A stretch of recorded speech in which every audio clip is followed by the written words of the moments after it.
ഏവർക്കും നമസ്കാരം.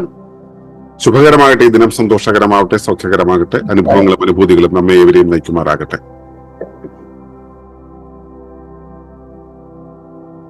ഒളിമ്പസിന്റെ ക്ഷയയോഗ സാധന എന്നുള്ള പരമ്പരയിൽ ഇന്ന് നമ്മൾ ചർച്ച ചെയ്യാൻ പോകുന്നത് ഇതിൽ ഏറ്റവും പ്രാധാന്യമുള്ള ചലിക്കാത്ത അവസ്ഥയാണ്.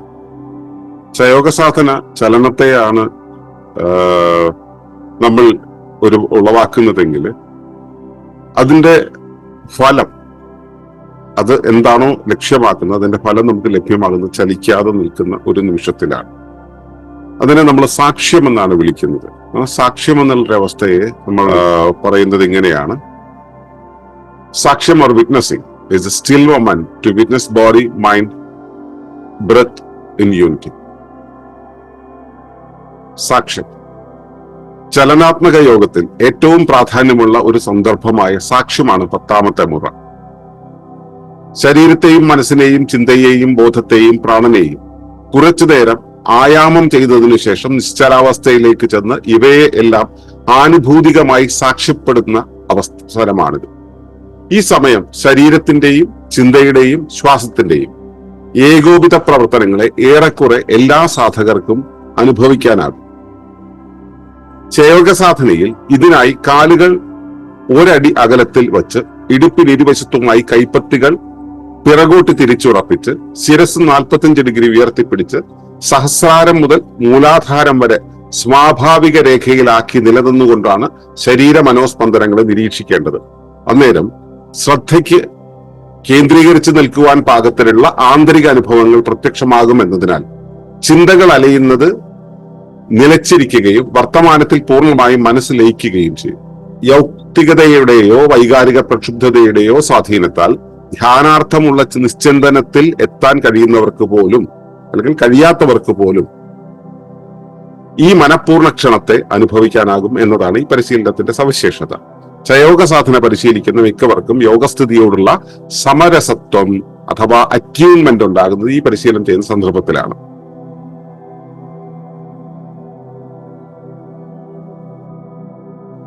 അപ്പോ ഇതാണ് ചലയോഗത്തില് ഏറ്റവും പ്രാധാന്യമുള്ള ഒരു സന്ദർഭമാണ് ഈ 10ാമത്തെ സ്റ്റെപ്പ് എന്ന് പറയുന്നത്.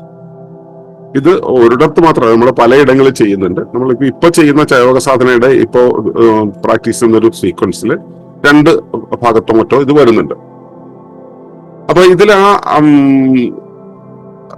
നമ്മൾ ഇത് ചെയ്യുന്നത് എങ്ങനെ വെച്ചാൽ ആദ്യം കുറെ നേരം നമ്മൾ ശരീരത്തെ ചലിപ്പിക്കുന്നുണ്ട്. ആദ്യം ഗുർജിഫ് പറഞ്ഞ വൈബ്രേറ്റോയുടെ രൂപത്തിലൂടെ പോകുന്നുണ്ട്, പിന്നെ ചിഗോങ്ങിന്റെ രീതിയിലൂടെ പോകുന്നുണ്ട്, യോഗത്തിന്റെ രൂപത്തിലൂടെ പോകുന്നുണ്ട്, ധിക്റിന്റെ രൂപത്തിലൂടെ പോകുന്നുണ്ട്, സൂഫി മെഡിറ്റേഷന്റെ രൂപത്തിൽ, അങ്ങനെ പല ഡൈനാമിക് പ്രാക്ടീസസിലൂടെ നമ്മൾ കടന്നു പോകുമ്പോൾ നമ്മൾ ചെയ്യുന്നത് എന്താ വെച്ചാൽ ശരീരത്തെ, മനസ്സിനെ, ചിന്തയെ, ബോധത്തെ, പ്രാണനെയൊക്കെ ചലിപ്പിക്കലാണ്.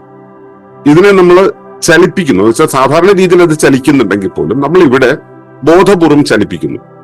താളങ്ങൾക്കനുസരിച്ച് ചലിപ്പിക്കുന്നു, നിഷ്കർഷകൾക്കനുസരിച്ച് ചലിപ്പിക്കുന്നു, ചില സങ്കല്പങ്ങൾക്കനുസരിച്ച് ചലിപ്പിക്കുന്നു. അങ്ങനെ കുറച്ചു നേരം ആയാമം ചെയ്തതിനു ശേഷം നിശ്ചലാവസ്ഥയിലേക്ക് ചെന്ന് ഇവയെല്ലാം ആനുഭൂതികമായി സാക്ഷ്യപ്പെടുന്ന അവസരമാണ് ഈ സാക്ഷ്യം എന്ന് പറയുന്നത്. നമ്മൾ കുറെ നേരം നമ്മൾ ഓടിയിരിക്കട്ടെ, ഓടിക്കൊണ്ടിരിക്കുമ്പോൾ നമ്മൾ ചിലപ്പോൾ ആ ഓട്ടത്തെ മാത്രമേ അറിയുള്ളൂ. ഓടി നിന്ന് കഴിയുമ്പോഴാണ് ശരീരം എന്നുള്ള ഒരു ഇൻസ്ട്രുമെന്റ് നമുക്ക് ചുറ്റും ഇങ്ങനെ നിന്ന്, ഈ ഞാൻ എന്നുള്ള സ്വത്വത്തിന്റെ ചുറ്റും നിന്നിട്ട് ഇങ്ങനെ പ്രകമ്പനം കൊള്ളുന്നത് നമുക്ക് അറിയാൻ കഴിയുക. കിതപ്പുണ്ടാകും, ഹൃദയമിടിപ്പുണ്ടാവും, ശരീരത്തിൽ വിറയലുണ്ടാവും, ശരീരത്തിന് അപ്പുറത്തും കൂടെയുള്ള ശരീരത്തിന് ചുറ്റുമുള്ള രക്തക്കുഴലുകളിലൂടെയുള്ള ഓട്ടം, നാഡികളിലൂടെയുള്ള ഊർജ്ജപ്രവാഹം, ഇതെല്ലാം നമുക്ക് ഒരുമിച്ച് അനുഭവിക്കാൻ കഴിയും. ആ സമയത്ത് നമ്മൾ നമ്മുടെ ചുറ്റുപാട് നോക്കി ഇതിനെ വെന്റിലേറ്റ് ചെയ്യാൻ ശ്രമിക്കും. അതായത് നമ്മൾ ഈ വരുന്ന ഒരു ശരീരത്തിന് കിട്ടിയ ഒരു ആഘാതം, ഒരു ആയാമത്തെ നമ്മളിങ്ങനെ ചുറ്റുമൊക്കെ നോക്കി കിതച്ചുകൊണ്ട് വായുവിനെ ഉള്ളിലേക്ക് എടുത്തിട്ട് കണ്ട കാര്യങ്ങളിലെല്ലാം നോക്കിയിട്ട് അതിൽ നിന്നും ശ്രദ്ധ ഉൾക്കൊണ്ട് ഈ ഒരു സ്ട്രെയിനിനെ ഡിസ്ചാർജ് ചെയ്യാൻ നമ്മൾ ശ്രമിക്കുക. ഇവിടെ ഏതാണ്ട് അതിന് തുല്യമായ രീതിയിൽ നമ്മൾ ചെയ്യുന്നു. പക്ഷെ അത് നിൽക്കുന്നതിനൊരു ഒരു രീതിയുണ്ട്. നമ്മള് സഹസ്രാരം മുതൽ മൂലാധാരം വരെ പ്രത്യേകിച്ച് ബെൻഡുകളില്ലാതെ സ്വാഭാവികമായിട്ടുള്ളൊരു വളവ് എന്ന് ചെറിയൊരു ഈ ഗാ എന്ന് എഴുതിയ പോലെയുള്ള ഒരു വളവുണ്ട്, അല്ലെങ്കിൽ എസ് എന്ന് എഴുതിയ ഒരു വളവ് നമ്മുടെ ശരീരത്തിന്റെ നട്ടെല്ലിന് ഉണ്ടല്ലോ. പൂർണ്ണമായിട്ടും എസിന്റെ രൂപത്തിൽ അല്ല, എങ്കിലും ചെറിയൊരു വളവുണ്ടല്ലോ. ആ വളവിനെ നിലനിർത്തിക്കൊണ്ട് ശിരസിനെ അല്പം മുകളിലേക്കായിട്ട് 45 ഡിഗ്രി ആക്കുന്ന സമയത്ത് സഹസ്രാര എന്ന് പറയുന്നത് മൂർധാവ് മുതൽ നട്ടല് വരെ ഒറ്റ ലൈനിലായിട്ടായിട്ട് വരും. അങ്ങനെ നിൽക്കുന്ന സമയത്ത് ഈ ശരീരത്തിന്റെയും ചിന്തകളുടെയും ശ്വാസത്തിന്റെയും ഒക്കെ ഏകോപിതമായ ഒരു പ്രവർത്തനം, ഒരു ഹാർമണൈസ്ഡ് ആയിട്ടുള്ള ഒരു ആക്ടിവിറ്റി നമുക്ക് അനുഭവിക്കാനാവും. എല്ലാവർക്കും അനുഭവിക്കാനാവും എന്ന് പറയാൻ കഴിയില്ല, കാരണം അതിയൗക്തികതയുള്ള ആളുകൾക്ക് അത് മനസ്സിലാവില്ല. ഹൃദയസ്പന്ദനം പിടികിട്ടുന്നല്ലാതെ ബാക്കിയുള്ളത് ചിലപ്പോൾ പിടികിട്ടണമെന്നില്ല അതിയൗക്തികതയുള്ളവർ കേട്ടോ. നമ്മുടെ കൂട്ടത്തിൽ അങ്ങനെ അതിയൗക്തികതയുള്ളവരാരും ഉണ്ടെന്ന് തോന്നുന്നില്ല. പക്ഷെ അങ്ങനെയുള്ള ഒരു പ്രാക്ടീസ് ചെയ്യുന്ന സമയത്ത് അവർക്കത് മനസ്സിലാവില്ല. സാധാരണ രീതിയിൽ നമ്മുടെ ഒരു കമ്മ്യൂണിറ്റിയിലേക്ക് വരുന്ന ടൈപ്പ് ആളുകൾക്ക് ഇത് ഏറെക്കുറെ ഇത് സാക്ഷ്യപ്പെടാൻ ഉള്ള അവസരമാണ്. ഇതിനുവേണ്ടി നമ്മൾ ചെയ്യുന്നത് വെച്ചാൽ സാധാരണ രീതിയിൽ കാലുകൾ ഒരു അടി അകലത്തിൽ അകറ്റിപ്പിടിച്ചിട്ട് കൈകൾ ഇടുപ്പില്, ഇപ്പൊ നേരത്തെ കാണിച്ചിരുന്നു ചിത്രത്തിന്റെ കണ്ടതുപോലെ നമ്മൾ പുറകോട്ട് കൈകൾ ഇങ്ങനെ പുറകോട്ടാക്കിയിട്ട് ഇടുപ്പിന്റെ മുകളിൽ വെക്കുക. കൈ വെക്കേണ്ടത് ഇങ്ങനെയാണ്, ഇങ്ങനെ ചേർത്താണ് വെക്കേണ്ടത്. അങ്ങനെ വെച്ചുകൊണ്ട് ഇടുപ്പിന്റെ രണ്ട് വശത്തും വെച്ചുകൊണ്ട് തല 45 ഡിഗ്രി ഉയർത്തി പിടിച്ചിട്ട് സഹസ്രാരം മുതൽ മൂലാധാരം വരെ സ്വാഭാവിക രേഖയിലാക്കി നിലനിന്നുകൊണ്ട് ശരീര മനോസ്പന്ദനങ്ങളെ നിരീക്ഷിക്കണം. ശരീരം എങ്ങനെ നിൽക്കുന്നു എന്നുള്ളത് നിരീക്ഷിക്കണം, മനസ്സെങ്ങനെ പോകുന്നു എന്നുള്ളത് നിരീക്ഷിക്കണം, മനസ്സെന്ന് വെച്ചാൽ ചിന്തകൾ ഏത് വഴി പോകുന്നു നിരീക്ഷിക്കണം, സ്പന്ദനങ്ങൾ എന്തൊക്കെയുണ്ടെന്ന് നിരീക്ഷിക്കണം. അപ്പൊ എന്താ ഉണ്ടാവുന്നത് എന്താ വെച്ചാൽ നേരം ശ്രദ്ധയ്ക്ക് കേന്ദ്രീകരിച്ച് നിൽക്കാൻ പാകത്തിലുള്ള ആന്തരിക അനുഭവങ്ങൾ പ്രത്യക്ഷമാകും. ഈ ഉള്ളിൽ ചിലപ്പോ നമുക്ക് വയറുവേദന ഉണ്ടല്ലോ, വയറിൽ നമ്മൾ ടോയ്ലറ്റിൽ പോകാനുള്ള തോന്നലുണ്ട് വരുന്നുണ്ടെന്നിരിക്കട്ടെ, അപ്പൊ നമുക്ക് വെളിയിലുള്ള കാര്യങ്ങളോട് താല്പര്യം തോന്നില്ല. ഇന്റേണലി ഉയർന്ന ആക്ടിവിറ്റി വരുന്നതിനെയാണ്, ഇന്റേണലി വലിയ ആക്ടിവിറ്റി വരുന്നതിനെ നമ്മൾ ക്ഷീണം എന്ന് പറയാം. വളരെ വലിയ ആക്ടിവിറ്റി വന്നാൽ നമുക്ക് ബോധക്ഷയം ഉണ്ടാവും. അതായത് എക്സ്റ്റേണൽ ആക്ടിവിറ്റിക്ക് വേണ്ടിയുള്ള ഊർജം ചെലവാക്കാൻ കഴിയാതെ അത് മുഴുവൻ ആയിട്ടും പൂർണ്ണമായിട്ടും പുറകോട്ട് വലിക്കും, ഉള്ളിലേക്ക് വലിക്കും. അതേസമയം ഇന്റേണൽ ആക്ടിവിറ്റി സാധാരണ രീതിയിൽ നടക്കുന്നിരിക്കും. സാധാരണ രീതിയിൽ ഒരല്പം അധികമായി നടക്കുന്നെങ്കിൽ നമുക്ക് വെളിയിലുള്ള ആക്ടിവിറ്റിയിൽ നിന്ന് നമ്മളെ പിൻവലിക്കാൻ പ്രേരണ ചെയ്ത് നിൽക്കില്ല. അതിനെയാണ് നമ്മൾ ക്ഷീണം എന്ന് പറയുക. നമുക്ക് സാധാരണ ക്ഷീണം വന്നു കഴിഞ്ഞാൽ നമുക്ക് എന്താ തോന്നുക, അയ്യോ ഞാൻ ഉടനെ വേറെന്തോ ഒരു സാധനം ഉള്ളിലേക്ക് കൊടുത്തിട്ട്, എന്നുവെച്ചാൽ ഭക്ഷണമൊക്കെ ഉള്ളിലേക്ക് കൊടുത്തിട്ട് നമ്മൾ ആക്റ്റീവ് ആകണം. സത്യത്തിൽ അതല്ല ചെയ്യേണ്ടത്. ക്ഷീണം വന്നാൽ വിശ്രമിക്കുക, ഭക്ഷണം കഴിക്കരുത്. അപ്പോ ക്ഷീണം വന്നു കഴിഞ്ഞാൽ ഉടനെ തന്നെ അത് അകത്ത് ഒരു ആക്ടിവിറ്റി നടക്കുന്നു എന്നാണ് മനസ്സിലാക്കേണ്ടത്. അപ്പൊ അകത്തെ ആക്ടിവിറ്റി നടക്കുന്ന സമയത്ത് വെളിയിൽ നിന്നും ഊർജം പിൻവലിക്കുന്നത് എന്തിനു വേണ്ടിയിട്ടാണ്? അകത്തെ ആക്ടിവിറ്റിക്ക് ഊർജം പ്രൊവൈഡ് ചെയ്യാൻ വേണ്ടിയിട്ടാണ്. അതുകൊണ്ട് തന്നെ വെളിയിലുള്ള ആക്ടിവിറ്റിയോട് നമുക്ക് താല്പര്യം തോന്നില്ല. ക്ഷീണം വരുന്ന സമയത്ത് എക്സ്റ്റേണൽ ആക്ടിവിറ്റിയോട് മെന്റലി താല്പര്യം തോന്നില്ല. എന്താണ് മെന്റലി ഉണ്ടാവുന്ന താല്പര്യം, അല്ലെങ്കിൽ മൈൻഡ് എന്ന് പറയുന്നത് എന്താണ്? ഈ പ്രവർത്തനങ്ങൾ എങ്ങനെ നടപ്പിലാക്കണം, അല്ലെങ്കിൽ അതിന്റെ ധർമ്മം എങ്ങനെ നടപ്പിലാക്കണം എന്നുള്ളതിന്റെ ആസൂത്രണ സംവിധാനമാണ്. അപ്പൊ ബോധത്തിന്റെ തന്നെ ആസൂത്രണ സംവിധാനം ഉള്ളിൽ പ്രവർത്തിച്ചു കൊണ്ടിരിക്കുന്ന സമയത്ത് നമുക്ക് മറ്റു ആക്ടിവിറ്റി നടക്കില്ല, ഈ ആസൂത്രണം മാത്രമേ നടക്കുള്ളൂ. ഉള്ളിൽ ആക്ടിവിറ്റി നടക്കുന്ന സമയത്ത് ആസൂത്രണത്തിന്റെ അളവങ്ങ് കുറയും. ആസൂത്രണത്തിന്റെ അളവ് കുറയുമ്പോൾ ക്ഷീണം തോന്നും. ഇവിടെ നമ്മുടെ ഉള്ളിൽ ആന്തരികമായിട്ടുള്ള പ്രവർത്തനങ്ങൾ നടക്കുകയാണ്. കാരണം കുറെ നേരം ചലിച്ചു, കുറെ നേരം ചാടി തുള്ളി, ഇതൊക്കെ കഴിഞ്ഞിട്ട് നമ്മൾ ഒരിടത്ത് നിൽക്കുന്ന സമയത്ത് സ്വാഭാവികമായിട്ടും ഹൃദയസ്പന്ദനം കൂടുതലായിരിക്കും, രക്തചംക്രമണം കൂടുതലായിരിക്കും, ഉള്ളിൽ ആക്ടിവിറ്റി നടക്കുന്നുണ്ട്. ഉള്ളിൽ ആക്ടിവിറ്റി നടക്കുന്ന സമയത്ത് എക്സ്റ്റേണലി ഉള്ള ആ ഊർജ വിസരണം കുറയുകയും അതിനെ ആസൂത്രണം ചെയ്യാനുള്ള പ്രവണത കുറയുകയും ചെയ്യും. അപ്പൊ നമുക്ക് ഉള്ളിൽ നിൽക്കാൻ കഴിയും. അപ്പൊ ആന്തരികമായിട്ട് അനുഭവങ്ങൾ തന്നുകൊണ്ടിരിക്കുമെന്ന് കൊണ്ട് തന്നെ ചിന്തകൾ അലയുന്നത് നിലച്ചിരിക്കും. അപ്പൊ നമുക്ക് വർത്തമാനത്തിൽ പൂർണ്ണമായും ലയിക്കാൻ കഴിയും. വർത്തമാനം എന്താണ്? വർത്തിക്കുന്നത്, നിലനിൽക്കുന്ന മാനമാണ് വർത്തമാനം എന്ന് പറയുന്നത്. ആ വർത്തിക്കുന്ന ഇപ്പൊ നിലനിൽക്കുന്നതെന്തോ ആ മാനത്തിൽ പൂർണ്ണമായും മനസ്സിൽ ലയിച്ചു നിൽക്കും. ഈ യുക്തിയുടെ അല്ലെങ്കിൽ വികാര പ്രക്ഷുബ്ധതയുടെ ഒക്കെ സ്വാധീനത്താല് ധ്യാനാർത്ഥമുള്ള നിശ്ചലത്തിൽ എത്താൻ കഴിയാത്തവരുണ്ട്.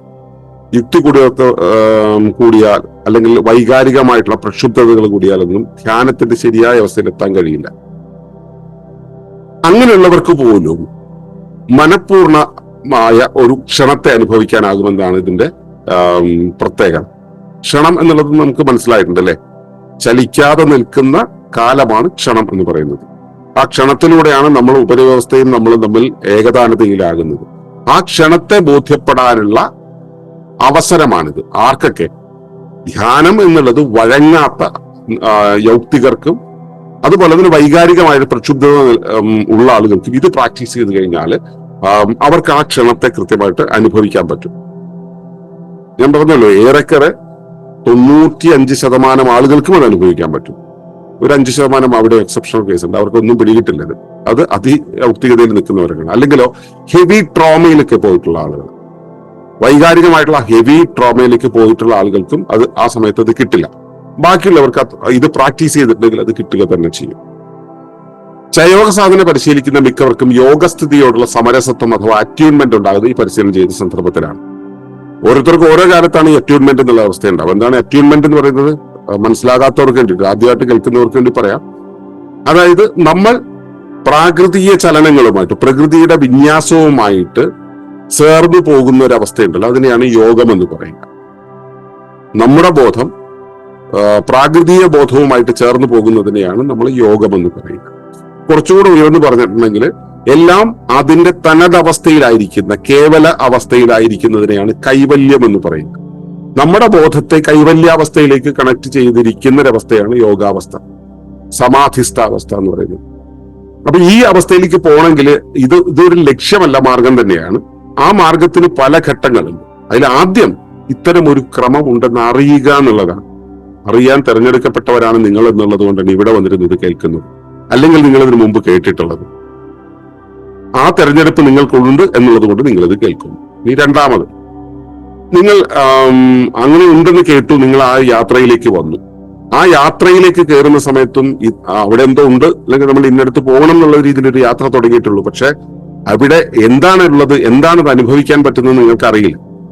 ഇത് അനുഭവിക്കണമെങ്കിൽ നിങ്ങൾ അതുമായിട്ട് ട്യൂൺഡാവും. നിങ്ങളും പ്രകൃതിയും തമ്മിൽ സുതാര്യതയിലാവണം. നിങ്ങളുടെ മനസ്സുകൊണ്ട് അവിടെ എത്തിയിട്ട് കാര്യമില്ല. നിങ്ങൾക്കത് അനുഭവമായി തുടങ്ങണം. ആനുഭൂതികമായിട്ട് ഇത് അറിയാനുള്ള ആ ഒരു സിങ്ക്രണൈസേഷൻ നടക്കണം. ഈ സിങ്ക്രണൈസേഷൻ എന്നുള്ള സംഭവത്തെയാണ് നമ്മൾ അറ്റ്യൂൺമെന്റ് എന്ന് പറയുക.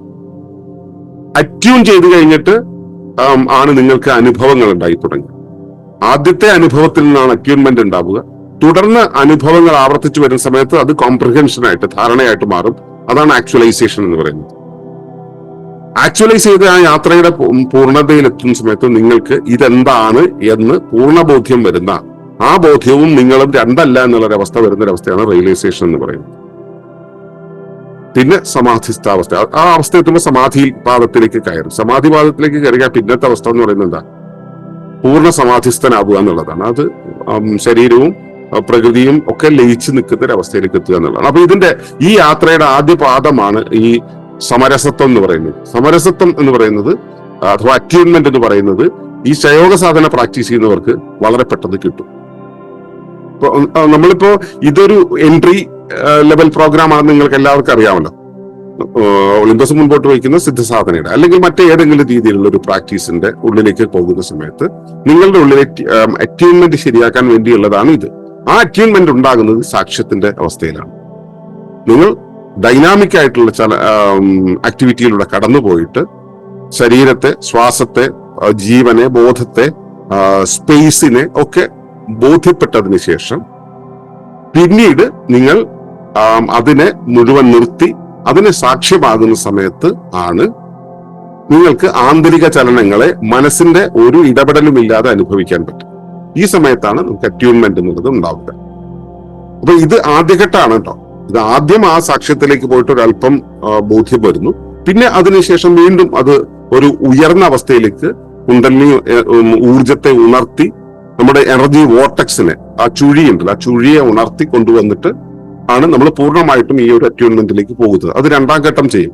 ഇപ്പൊ ഒന്നാം ഘട്ടം അവസാനിപ്പിക്കുന്നിടത്ത് ഉള്ള സാക്ഷ്യത്തെ കുറിച്ചാണ് പറഞ്ഞത്. അപ്പോൾ സാക്ഷ്യം എന്നത് നമുക്ക് എന്താണ് ഇതുവരെ ചെയ്തത് എന്ന് അനുഭവിച്ച് ബോധ്യപ്പെടാൻ വേണ്ടിയുള്ള ഒരു അവസരമാണ്, ഒരു ക്ഷണമാണ്. ആ ക്ഷണത്തെ കൃത്യമായി നിരീക്ഷിച്ചറിയാനുള്ള തുറവി നിങ്ങളിൽ ഉണ്ടാകട്ടെ എന്ന് പ്രാർത്ഥിക്കുകയാണ്. നന്ദി, നമസ്കാരം.